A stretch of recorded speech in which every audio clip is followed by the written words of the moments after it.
Hello friends, welcome to the new episode of my channel. আমি অরিত্র। এখন এই ভিডিওর মধ্যে আমরা কথা বলছি গৃহপ্রবেশের ট্রেলার নিয়ে, যেটা কালকে রিলিজ করে গেছে। ইন্দ্রজিৎ দাশগুপ্তর ছবি এটা, এবং লিখেছেন সম্রাজ্ঞী বন্দ্যোপাধ্যায়। তিনি স্ক্রিন প্লে এবং ডায়লগস লিখেছেন। আপনারা তার অনেক কাজ আগে দেখেছেন আর কি। উনি উইন্ডোজে অনেক কাজ করেছেন, এছাড়া বৌদি ক্যান্টিনও করেছেন শুভশ্রী গাঙ্গুলিকে নিয়ে। এবং এখানে অনেকজন আর্টিস্টকে নেওয়া হয়েছে, অনেকজন স্টারকাস্ট। এবং সব থেকে ভালো, অনেকদিন পরে রুদ্রনীল ঘোষকে দেখতে পাচ্ছি অন স্ক্রিনে, এবং তাকেও ট্রেলারে খুব ভালো লাগছিল। তো হিউজ একটা স্টারকাস্ট রয়েছে। কৌশিক গাঙ্গুলি, সোহিনী রয়েছেন, শুভশ্রী গাঙ্গুলি রয়েছেন, জিতু কামাল রয়েছে, রুদ্রনীল ঘোষ রয়েছেন। তো হিউজ একটা অনসম নিয়ে আর কি ছবিটা হয়েছে।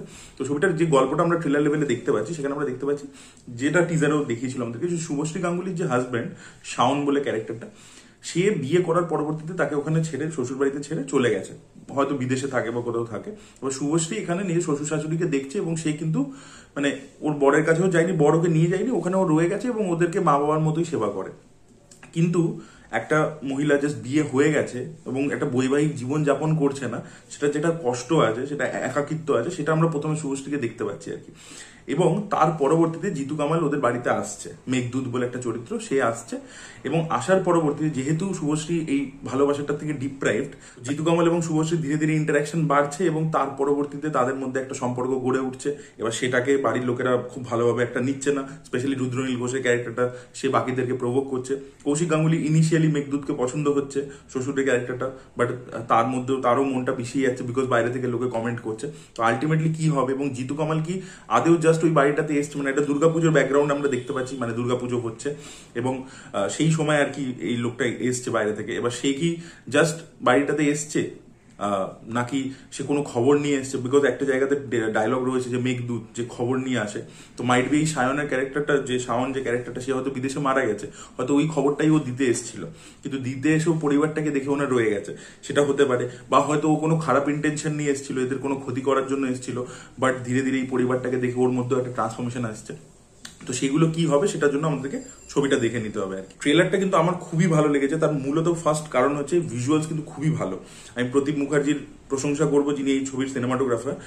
মানে যে ফ্রেমসগুলো এবং যেখানে পার্টিকুলারলি শুভশ্রী এবং এর দেখা হচ্ছে, জিতু কামালে দেখা হচ্ছে, সেই শটটাকে যেভাবে টেকিং করা হয়েছে, এবং সেখানে স্পেশালি এই যে হাওয়া দিচ্ছে, এ করছে, মানে তুলছিল, কাপড় তুলতে তুলতে সামনে চলে এসছে, এবং ও দুজনকে তাকিয়ে দেখছে, ওই শটটাকে যেভাবে ডিজাইন করা হয়েছে, ট্রেলার লেভেল থেকেই খুব ইমপ্রেসিভ লাগছে। এবং বাকি ভিজুয়ালস গুলো পুরো ছবির যে ধরনের ড্রামা ছবি, সেই অনুযায়ী ভিজুয়ালস কিন্তু খুবই ভালো হয়েছে। এবং এই ছবিটা basically is a tribute to Rituparno Ghosh. তো ঋতুপর্ণ ঘোষের ছবিতে যেরকম উৎসবে একটা দেখতে পেয়েছিলাম আমরা, যে একটা বনেদি পরিবারে একটা পুজো হতো, তো সেরকম একটা ব্যাকড্রপ এখানে আমরা দেখতে পাচ্ছি। ঋতুপর্ণ ঘোষের রেফারেন্স ছোট ছোট আমরা ট্রেলার লেভেলে নোটিস করতে পারি। তো এটা আর কি ইন্দ্রজিৎ দাশগুপ্ত আর কি একটা ট্রিবিউট দিয়ে বানিয়েছেন আর কি। এবং ডেফিনেটলি ইন্দ্রজিৎ দাশগুপ্তর ছবি মানে সেখানে গান খুব ভালো হবে। তো ট্রেলারের মধ্যে যে গানগুলো আমরা শুনতে পাই, সেগুলোও খুব ভালো। এখন আমি টিজার লেভেলেও বলেছিলাম, শুভশ্রী গাঙ্গুলির পারফরমেন্স কিন্তু অসাধারণ লাগছে, ঠিক আছে। এবং আমি ছোট ছোট ডিটেলিং, এই জন্যই ছবি ভালো হয়ে যায় আর কি। যখন আমরা দেখছি শুভশ্রী গাঙ্গুলি একা থাকে, ঠিক আছে, তার লাইফটা যেহেতু একদম পুরো মানে কালার নেই, কিছু নেই, মানে একদম জাস্ট একটা মোরস, একটা স্ট্যাগনেন্ট লাইফ লিড করছে। তো তখন দেখবেন শাড়ি টাড়ি যেগুলো পরে আছে, সেগুলো একদম সাদা কালারের, কাইন্ড অফ একটা থানের মতো আর কি। পুরোপুরি থান নয়, বিকজ ও তো জানে না ওর বরের সাথে কি হয়েছে বা কি, বাট একদম পুরো কালার্স যেগুলো পরে রয়েছে শাড়িগুলো, সেগুলো পুরো ব্লান্ট। বাট যেখান থেকে জিতু কামাল আসছে, আপনি দেখবেন ব্যাপারটা আরো কালারফুল হয়ে যাচ্ছে। ও শাড়ি পরছে পিঙ্ক কালারের ইত্যাদি। এই ছোট ছোট ডিটেলিং গুলো, মানে ক্যারেক্টারের যে ট্রান্সফরমেশন হচ্ছে, সেটা আমরা বুঝতে পারছি আর কি। তো সেই জিনিসটা আমার বেশ ভালো লেগেছে, এই ডিটেল গুলো আর কি। আর পারফরমেন্স আমি যেটা বললাম, শুভশ্রী গাঙ্গুলিকে আগেন ট্রেলারের মধ্যে খুব ভালো লাগছে, কৌশিক গাঙ্গুলির পারফরমেন্স খুব ভালো লাগছে। মানে প্রথম দিকে আমরা দেখছি সে জিতু কামালের প্রতি ইমপ্রেস হচ্ছে। আর যে সোহিনীর যে চরিত্রটা, সে না মানে এই মেঘদূতকে শাওন ভেবে ফেলছে আর কি। তো সেটাও আর কি খুব সুন্দর লাগছে। ওর পারফরমেন্সেস প্রত্যেকে খুব ভালো লাগছে। রুদ্রনীল ঘোষকে আমার খুব ভালো লাগলো। এবং রুদ্রনীল ঘোষ কেদারা যে ছবিটা হয়েছিল, ইন্দ্রজিৎ দাশগুপ্ত কৌশিক গাঙ্গুলিকে নিয়ে বানিয়েছিলেন, ওখানে রুদ্রনীল ঘোষ কিন্তু দারুণ একটা পারফরমেন্স দিয়েছিল। তো এখানেও আশা করবো তার পারফরমেন্স খুব ভালো হবে। তো পারফরমেন্সেস প্রত্যেকের খুব ভালো লাগছে।